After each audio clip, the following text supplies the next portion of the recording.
नमस्कार साथियों। आज प्रतिशत का 5वां वीडियो है और इस वीडियो में देखेंगे हम लोग पास फेल यानी कि उत्तीर्ण और अनुत्तीर्ण वाले प्रश्न। आज का प्रश्न है, एक परीक्षा में कुल विद्यार्थियों का 35% हिंदी में, 45% अंग्रेजी में तथा 20% दोनों में फेल हुए हैं। तो दोनों विषयों में पास होने वाले विद्यार्थियों का कितना प्रतिशत है? तो चलिए इस प्रश्न को देखते हैं। इसमें बोला गया है कि हिंदी में कितने फेल हैं? हिंदी में है 35 फेल, 35% हिंदी में फेल हैं। और अंग्रेजी में कितने हैं?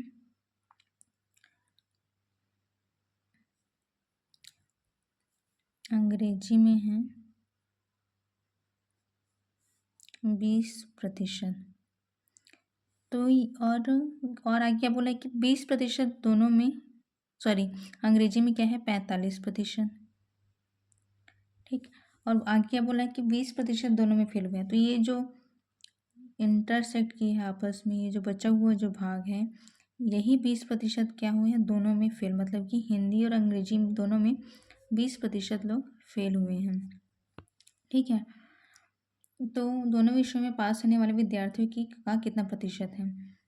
तो आगे देखते हैं इसको। तो हिंदी और अंग्रेजी इन दोनों में जो जो फेल हुए हैं, उसमें से अगर हम लोग दोनों में फेल होने वाले को घटा देंगे, ठीक है, तो क्या होगा इसमें 35 धन 45 ऋण क्या हो जाएगा 20। सभी में प्रतिशत लगा देंगे। तो 5 5 10 और 4 3 7 और 1 8 ऋण 20%। तो यहाँ पर क्या बचा, शून्य का शून्य और 8 में 2 गया 6, 60%। तो जो 60% है वो दोनों में फेल है, मतलब कि इंग्लिश में भी फेल है और अंग्रेजी में भी फेल है। ठीक है, क्योंकि 20% जो था इन्हीं दोनों में से था, मतलब 35 और 45 में से ही का ही 20% लिए थे। तो अगर टोटल मतलब प्योर फेल देखें तो कितना प्रतिशत है 60%। अब आगे क्या बोला गया है, दोनों विषयों में पास होने वाले विद्यार्थियों का कितना प्रतिशत है? तो दोनों विषयों में पास होने वाले विद्यार्थी निकाल लेंगे। दोनों विषयों में पास होने वाले कैसे निकालेंगे इसको? 100 में 60 घटा देंगे तो 100% में 60% को घटा देंगे तो कितना आ जाएगा 40%। मतलब कि जो 40% जो विद्यार्थी है दोनों विषयों में पास हुए हैं। तो इसका सही उत्तर क्या हो जाएगा, ऑप्शन नंबर सी। अगला प्रश्न है, एक परीक्षा में 65% छात्र भौतिकी में, 55% छात्र रसायन में उत्तीर्ण हुए तथा 25% दोनों विषयों में अनुत्तीर्ण रहे हैं। तदनुसार भौतिकी तथा रसायन दोनों विषयों में उत्तीर्ण छात्रों की संख्या कितनी है? चलिए इसका हल देखते हैं। यहाँ पर क्या बोला गया है कि 65% छात्र भौतिकी में और 55 रसायन में उत्तीर्ण हुए हैं। तो उत्तीर्ण किस में हुए? भौतिक में कितने 65% छात्रों। तो अनुत्तीर्ण कितने हो जाएंगे? अनुत्तीर्ण 100 में से घटा लेंगे, 100 में से 65, मतलब कि कितना बच जाएगा यहाँ पर 10 में 5 गया 5 और 9 में 6 गया 3। 35% जो विद्यार्थी हैं वो क्या है, अनुत्तीर्ण है। किसमें? भौतिकी में क्या है, फेल है। ठीक है, इसके बाद किसका बोला है, रसायन। तो रसायन में उत्तीर्ण कितने हैं? ये हैं 55%। ठीक है, तो अनुत्तीर्ण कितने हो जाएंगे 100 ऋण 55, कितना निकल जाएगा ये 45%। ठीक है, तो 45% कितने हो जाएंगे केमिस्ट्री में फेल हो जाएंगे। ठीक, तो आगे क्या बोला है, 25% दोनों विषयों में अनुत्तीर्ण रहे हैं। तो फिर से हम लोग निकाल लेंगे दोनों में, हाँ, टोटल कुल अनुत्तीर्ण कितने हो जाएंगे, कैसे निकालेंगे, 35% धन 45% में 25% को घटा देंगे, क्योंकि 25% दोनों में अनुत्तीर्ण है। ठीक है, दोनों में क्या है, 25% अनुत्तीर्ण है। तो घटा देते हैं, पहले तो जोड़ देते हैं, 5 5 10 का शून्य हासिल है और 4 4 8, 80% में 25% विद्यार्थी दोनों में अनुत्तीर्ण है। तो क्या हो जाएगा, 10 में 5 गया 5 और ये 7 में 2 गया 5, मतलब कि 55% विद्यार्थी क्या है, कुल अनुत्तीर्ण है। ठीक है, तो आगे क्या बोला कि दोनों विषयों में उत्तीर्ण छात्रों की संख्या कितनी है। तो दोनों विषयों में उत्तीर्ण छात्र कितने हो जाएंगे, इसको हम लोग क्या कर लेंगे, 100 में से 55 को हटा लेंगे, तो क्या हम मिल जाएगा, 45% जो है दोनों विषय में उत्तीर्ण है। तो ऑप्शन नंबर सी क्या हो जाएगा, सही हो जाएगा। अगला प्रश्न है, किसी परीक्षा में 42% विद्यार्थी हिंदी में फेल हुए और 52% विद्यार्थी अंग्रेजी में फेल हुए। यदि 17% विद्यार्थी दोनों में फेल हुए तथा जो 69 विद्यार्थी हैं दोनों में पास हुए, तो परीक्षा में सम्मिलित हुए विद्यार्थियों की संख्या क्या है। तो यहाँ पर हमें टोटल विद्यार्थियों की संख्या जो परीक्षा में सम्मिलित है उनकी संख्या में पूछा गया है। तो चलिए इसका हल देखते हैं। सबसे पहले वेन डायग्राम बना लेते हैं।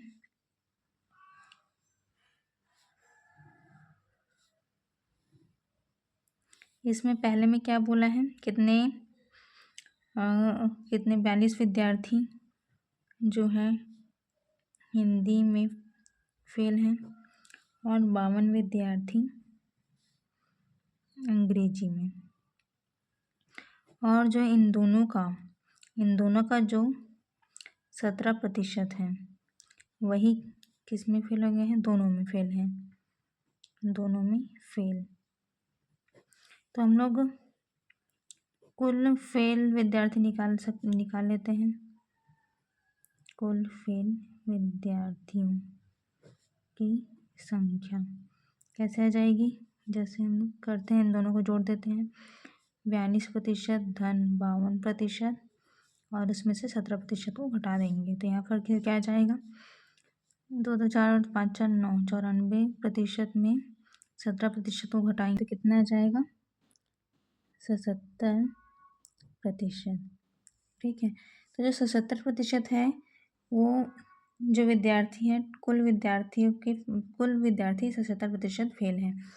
तो उत्तीर्ण कितने हो जाएंगे, पास कितने हो जाएंगे, तो 100 में जब 77% को घटा देंगे तो कितना बचेगा, 23% विद्यार्थी जो है उत्तीर्ण है।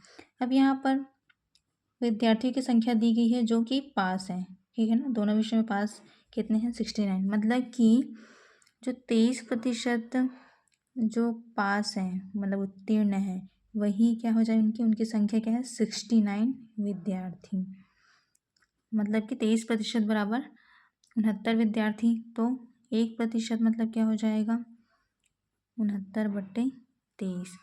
तो इसी प्रकार से 100% मतलब कि टोटल विद्यार्थी कितने हो जाएंगे, 69/23 गुना 100 कर देंगे, तो 23 एकम 23, 23 दिया 69, तो 100% मतलब कि 300। तो टोटल 300 विद्यार्थी जो हैं वो परीक्षा में क्या थे, परीक्षा में सम्मिलित थे। ये हम लोग का आ गया उत्तर, ऑप्शन नंबर डी। अगला प्रश्न है, एक छात्र को किसी परीक्षा में 30% अंक प्राप्त हुआ था और वह 10 अंकों से फेल हो गया, मतलब कि उसको 30 अंक प्राप्त हुए, लेकिन अगर उसको 10 अंक और मिलता तो वो पास हो जाता। उसी परीक्षा में दूसरे छात्र को 35% अंक प्राप्त हुआ तथा उसका अंक पास होने के लिए न्यूनतम अंक से 15 अधिक था। दूसरा कंडीशन क्या बोला है कि जो दूसरे विद्यार्थी को 35% अंक मिला, लेकिन उसका जो अंक है वो न्यूनतम अंक से 15 ज़्यादा है, तो हम लोग इसमें जो 3% तो निकाल सकते हैं। 35 में अगर 15 को घटाएंगे तो जो पास होने का प्रतिशत है वो निकल जाएगा। तो लास्ट और अगला क्या बोला है कि पूर्णांक निकालिए, तो जो टोटल परीक्षा का जो पूर्णांक है उसे हमें निकालना है। तो चलिए इसको हल कर लेते हैं। यहाँ पर मान लेते हैं कि माना पूर्णांक जो है x है, माना क्या है, पूर्णांक x है। तो यहाँ पर दो कंडीशन है, उसको हम लोग यहाँ पर जमा लेते हैं। पहला क्या बोला है, परीक्षा में 30% अंक प्राप्त हुआ था और 10 अंकों से असफल हो गया, मतलब कि x का 30% पहले ने प्राप्त किया और 10 अंकों से असफल रह गया, तो यहाँ पर 10 जोड़ लेंगे और 10 अंकों से मिल जाता तो वो पास हो जाता। दूसरा विद्यार्थी क्या किया है, उसको x का पूर्णांक का प्रतिशत मिला है यानी वो 15 अंक से 15 अंक उसको ज़्यादा मिला, तो इसमें 35 में 15 को घटा लेंगे। ठीक है, तो दोनों कंडीशन आपस में बराबर है। अगर उसको पहले वाले को अगर 30% में 10 और लाता तो वो उसका मतलब पास का अंक निकल जाता, पासिंग परसेंटेज। सेम इसमें क्या है कि वो 35% लाया है और 15 ज़्यादा है, तो उसको 15 को घटा देंगे तो ये भी पासिंग परसेंटेज निकल जाएगा। तो इसलिए दोनों कंडीशन क्या है, आपस में बराबर है। तो चलिए इसको आगे हल करते हैं। यहाँ पर क्या जाएगा 30x, यहाँ पर जब 10 से 100 को गुणा करेंगे तो क्या हो जाएगा 1000, यहाँ पर 35x, यहाँ पर क्या हो जाएगा 1500। ये शून्य शून्य आपस में क्या हो जाएंगे, कैंसिल हो जाएंगे। ठीक है, ये अगेन यहाँ पर 100 शून्य शून्य बोलते 100 और 100 क्या हो जाएंगे, आपस में कैंसिल हो जाएंगे। ठीक है, इसके बाद 30 को इधर ले जाते हैं, 35x ऋण 30x, x वाला एक साइड पक्षांतर हो जाएगा और यहाँ पर क्या है 1000 और 1500 के इधर लाएंगे तो धन हो जाएगा, धन 1500। अब इसको आगे हल करते हैं, इन दोनों को आपस में जोड़ेंगे, क्या हो जाएगा 2500। यहाँ पर क्या जाएगा 5x, तो यहाँ से कट जाएगा 5 पंचे 25। तो जो पूर्णांक था, पूर्णांक को x माने थे तो x कितना हो जाएगा 500, मतलब कि जो पूर्णांक है वो 500 है। ऑप्शन नंबर डी क्या हो जाएगा, सही हो जाएगा।